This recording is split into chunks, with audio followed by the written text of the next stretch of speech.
आणि बंद कधीपर्यंत असेल?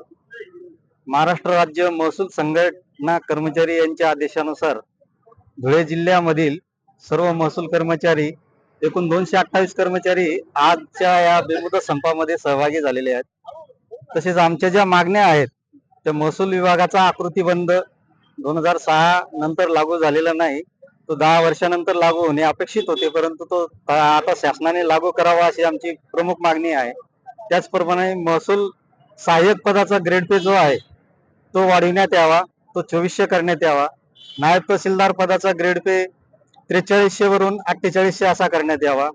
पुरवठा विभागातील सरळ सेवेने शासनाने पद भरण्याचा घाट घातलेला आहे।